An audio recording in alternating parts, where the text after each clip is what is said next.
I'm Philip Duncan from weatherwatch.co.nz with a special 7-day Australian forecast as we deal with a big storm down near Tasmania and Victoria for Friday. And this is it clearly on the animated wind map, which is also showing current thunderstorms.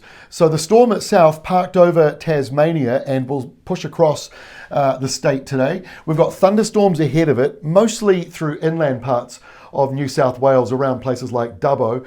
Sydney itself, kind of on the outer edges of it, patchy rain and showers moving through for you. But really it's Melbourne caught up in the worst of some of this weather today. Your high just 11 degrees, a little bit warmer in the next couple of days ahead, but that cold air is about to move in and across both Tasmania and Victoria, and then it does move into parts of ACT and New South Wales. Snow levels down to about 500 or 600 metres as this moves on through over the next day.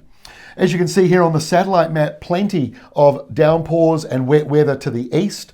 Not quite as wet on the western side. That's quite usual. Normally when you get the gale force west to southwesterlies, that's more of a showery setup, and that's what will be bringing in some of those snow showers to those higher levels. The only other area on the map getting some wet weather is up here around coastal Queensland, and we'll talk about that in a moment. But let's have a look at what is going on. Low pressure parked today over Tasmania and Victoria, but high pressure over South Australia. So that's encouraging this warm nor'wester past Kalgoorlie into Perth, into Fremantle and down to Albany. So it's a pretty warm day for Western Australia.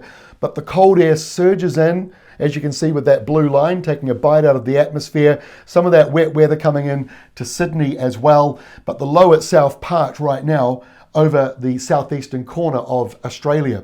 But there is other wet weather in Aussie. That's up here in Queensland, mostly in the coastal side. And as you sort of can see, it goes really from Cairns all the way down to about Bundaberg. Brisbane, not so bad. And you'll see these coastal showers off and on for the next week ahead. Part of the reason I think why El Nino hasn't really been announced officially yet, we are still seeing plenty of wet weather around the eastern side of Australia. So this is the big picture. High pressure for South Australia, low pressure in the southeastern corner, and high pressure out towards New Zealand. So that's the reason why we're seeing that warm northerly giving way to a colder southerly. So those winds will be pretty strong later on. This is Friday, 6 p.m. Melbourne time.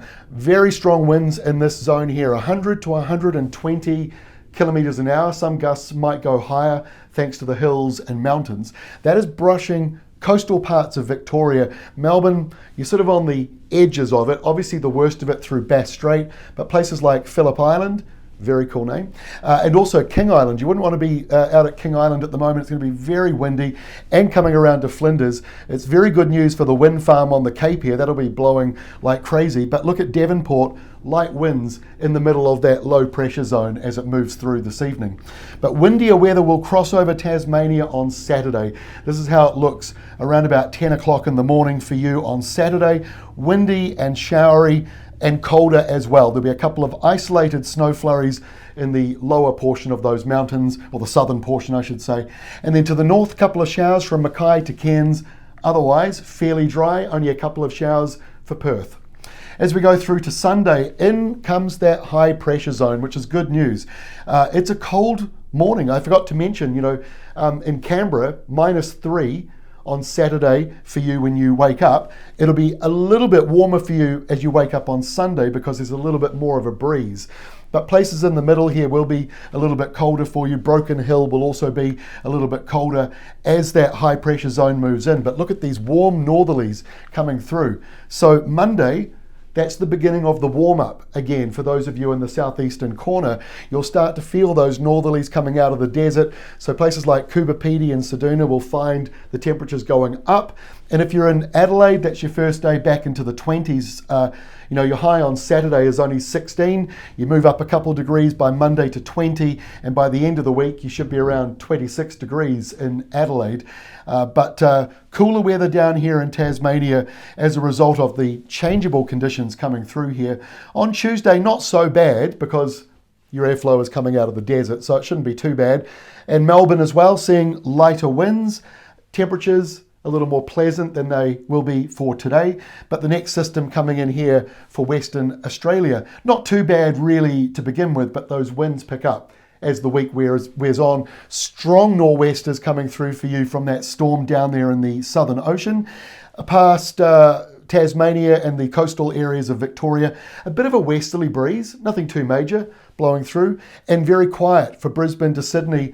If I'm not talking about you, there's not much going on. That's usually a good thing. I do understand why some people say, why aren't you talking about us? But usually it's because there isn't much happening.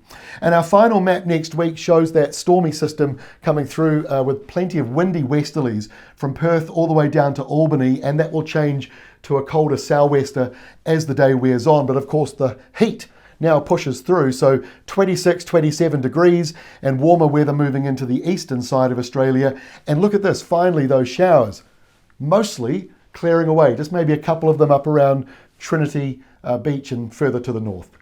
That is all from me. Before I go, over in the Atlantic, we've got a storm. This is remarkable. Hurricane Lee was yesterday announced as a hurricane, Category 1. In just over 24 hours, it's exploded to a Category 4 and could be Category 5 by the end of today. That's the maximum on the scale. So a very serious storm coming in for the Caribbean and for potentially the eastern United States, although it does look as though it might miss America. There's some good news. But anywhere from Bermuda to the Caribbean, certainly facing a risk of Hurricane Lee as it tracks in over the next week. That is all from me. Thanks for joining us for our special Australian video. We'll be back again next week. We'll see you then.